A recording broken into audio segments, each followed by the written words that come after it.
नमस्कार दोस्तों। जैसा कि लास्ट वीडियो में आपको बताया कोलोन कैंसर के बारे में, उसके टाइप्स, वो कहाँ कहाँ हो सकता है, कोलोन कहाँ से कहाँ तक है, और अगर वहाँ पे कैंसर होगा, इधर कैंसर होगा तो वो कैसे प्रेजेंटेशन है, कौन सी कोलोन कैंसर के लेफ्ट राइट मिडिल पार्ट में अगर कैंसर होता है तो वो कैसे प्रेजेंट कर सकते हैं, लास्ट वीडियो में आपने देखा होगा। तो अब मैं बात करना चाहूंगा, जैसे वो वीडियो देखने के बाद बहुत लोगों के मन में क्वेश्चन आया होगा कि यार थकान तो मुझे भी है, मेरी उम्र भी 60 साल हो रखी है, तो इसका मतलब मुझे भी कैंसर हो सकता है। लेकिन वो वीडियो देख के डरना नहीं है, ऐसा नहीं है कि अरे अब मेरे 60 साल हो गया, मुझे थकान हो रही है तो इसका मतलब मुझे कोलोन कैंसर हो गया, ऐसा नहीं है। उसको प्रॉपरली इन्वेस्टिगेट करना है।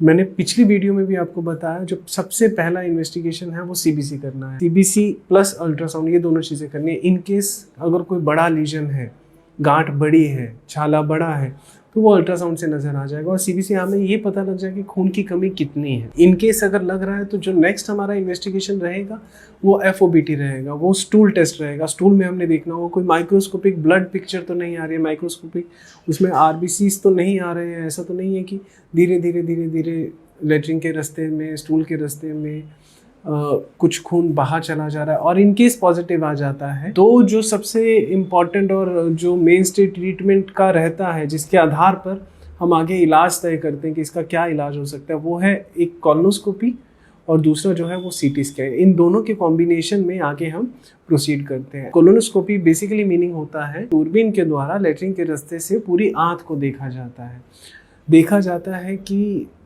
कहाँ पे गांठ है, कहाँ पे छाला है, कितनी दूरी पे है, राइट में है, लेफ्ट में है, मिडल में है, किस टाइप का है, सिर्फ छाला टाइप का है या पूरा लेटरिन का रास्ता ब्लॉक करने वाला लीजन है। तो कोलोनोस्कोपी से वो पता चलता है। और इन एडिशन कोलोनोस्कोपी से हम बायोप्सी भी निकाल सकते हैं। बायोप्सी मतलब एक छोटा सा मांस का टुकड़ा निकाल सकते हैं और पता कर सकते हैं इनकेस अगर कुछ छाला या कुछ गांठ है और कैंसर है तो वो किस तरीके का कैंसर है।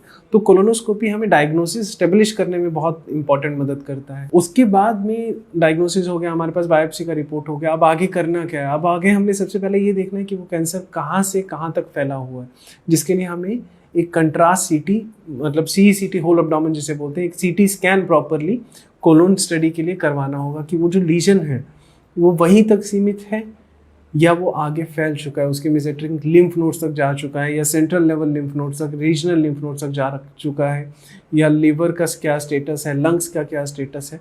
तो वो प्रॉपर देखा जाता है और उसके आधार पर ट्रीटमेंट डिसाइड होता है कि अभी इस पेशेंट में हमें अर्जेंट रेडिकल सर्जरी की ज़रूरत है या कीमो की ज़रूरत है, या इनकेस अगर एडवांस डिजीज़ है, ऑब्स्ट्रक्टेड है, इमरजेंसी हमें बाईपास की ज़रूरत है, डाइवर्जन की ज़रूरत है। तो जब ये चीज़ें सारी हमारे पास रहेंगी, कोलोनोस्कोपी का रिपोर्ट रहेगा, हमारे पास सीटी का रिपोर्ट रहेगा, तो उसके बेसिस पे हम डिसाइड कर सकते हैं कि हमने आगे कैसे प्रोसीड करना है। इन जनरल अगर मैं आपसे बात करूं, अगर जो कैंसर लीजन है वो आपकी आंत तक सीमित है या उसके लेवल 1 लिम्फ नोड्स तक जा चुका है, तो उसको हम सर्जरी द्वारा, जो फर्स्ट स्टेप होता है वो रेडिकल सर्जरी द्वारा प्रोसीड करते हैं, जिसमें हम वो सेगमेंट, जैसे राइट साइड है तो राइट हेमिकोलेक्टमी करेंगे। राइट हेमिकोलेक्टमी मीन्स राइट साइड का जो हेमिकोलोन है, राइट कोलोन प्लस जो मिड कोलोन का हाफ पार्ट है, उसको हम लेते हैं। अगर लेफ्ट साइड में है तो लेफ्ट हेमिकोलेक्टमी करेंगे, अगर मिड पार्ट में है तो सेगमेंटल कोलेक्टमी करेंगे। तो डिपेंड करता है कि वो कहाँ से कहाँ तक फैला हुआ है। इन केस अगर वो सेंट्रल लेवल लिम्फ नोड तक जा चुका है या पेरिटोनियल डिपॉजिट पॉजिटिव है या सिरोजल डिपॉजिट पॉजिटिव है, तो हम उसको न्यू एडजुवेंट कीमोथेरेपी में जाते हैं। न्यू एडजुवेंट मीन्स पहले उनको कीमो दिया जाता है 4 से 6 साइकिल, फिर उसको बाद में ऑपरेट किया जाता है। तीसरी कंडीशन में इन केस वो वाइटल ऑर्गन में फैल चुका है, जैसे लिवर में फैल चुका है या किडनी में फैल चुका है या लंग्स में फैल चुका है, ऐसे केसेस में हम पैलिएटिव कीमो देते हैं, क्योंकि मेजॉरिटी केसेस में वो इनऑपरेबल होते हैं।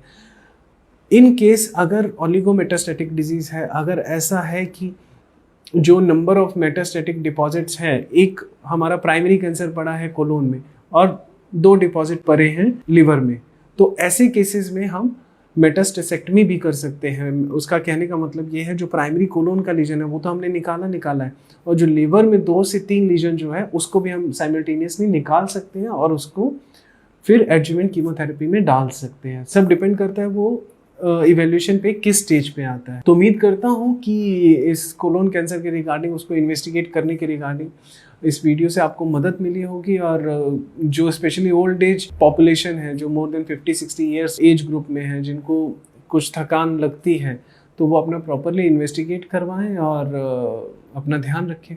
धन्यवाद।